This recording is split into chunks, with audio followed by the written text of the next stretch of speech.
Picture this. The sun is barely rising over a glassy sea. Salt hangs heavy in the air. Your boots are wet, your hands are blistered, and somewhere below deck, stolen gold clinks softly with every roll of the ship. You are a pirate.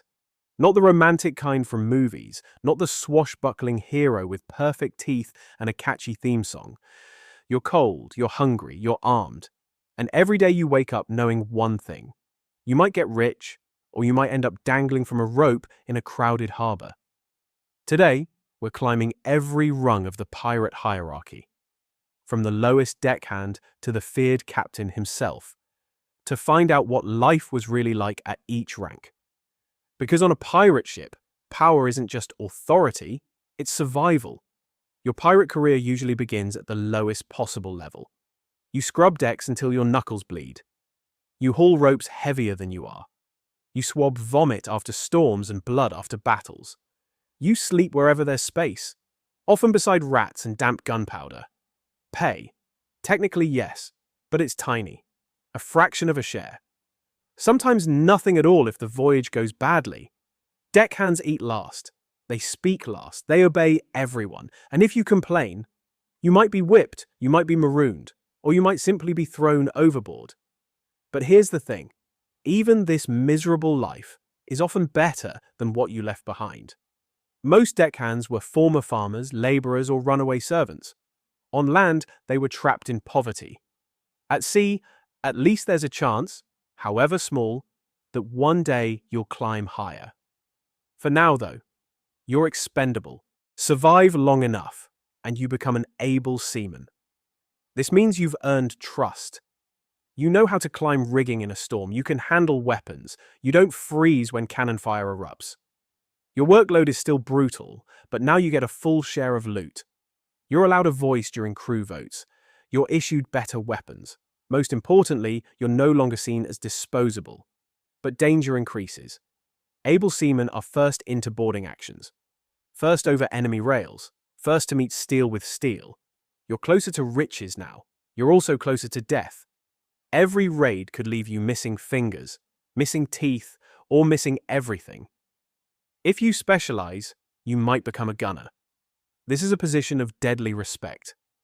You're responsible for the cannons, massive iron beasts that decide whether a battle is won or lost. You measure powder charges, you maintain fuses, you time broadsides with surgical precision. A single mistake can kill half your crew. Gunners are feared and valued in equal measure.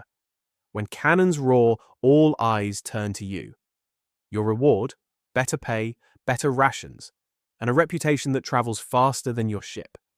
But cannons don't care who you are. One bad spark and you vanish in smoke. Now things get interesting. The quartermaster is not chosen by the captain. He's chosen by the crew. His job is to represent them, enforce discipline, divide treasure, and keep the captain in check. Think of him as part union leader, part judge, part enforcer. He decides punishments. He settles disputes. He ensures loot is divided fairly. If the captain becomes cruel or reckless, the quartermaster can organize a vote to remove him. This rank comes with real power. It also comes with enemies. You walk a tightrope between authority and rebellion. Push too hard, and the captain turns on you. Favor the captain too much, and the crew loses trust. You sleep with one eye open. Always. The first mate is the engine of the ship. He organizes daily operations, assigns watches, directs boarding parties, keeps everything running when chaos hits. When the captain is absent, the first mate commands. It's a brutal position. Constant pressure, endless responsibility, little glory. You enforce orders that make men hate you. You lead charges that might kill you. You're close enough to power to taste it, but far enough that it's never truly yours. Many first mates dream of becoming captain. Some get there, others die trying. At the top stands the captain. Absolute authority in battle. Strategic mastermind. Symbol of fear. He chooses targets, plots routes, negotiates ransoms, orders executions. A good captain becomes legendary. A bad one doesn't last long. Contrary to myth, Pirate captains weren't untouchable tyrants. Most were elected. If the crew lost confidence, they could be voted out, sometimes peacefully, sometimes at sword point.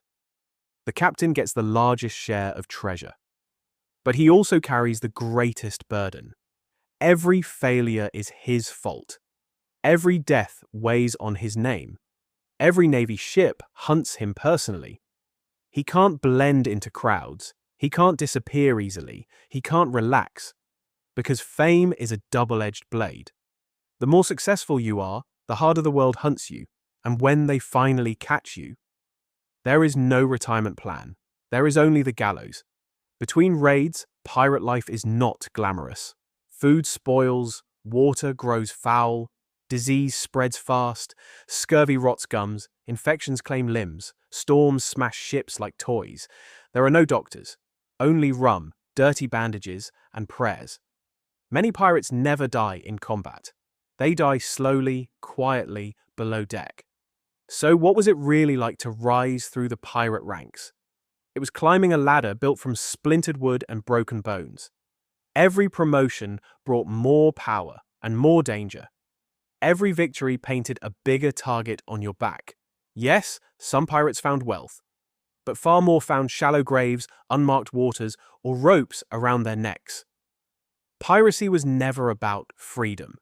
It was about risk.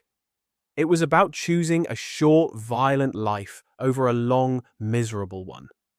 And every morning, as the sun crept over the horizon and the sails caught wind, every pirate, from deckhand to captain, lived with the same truth echoing in their chest. Today could bring treasure. Or today could bring the noose.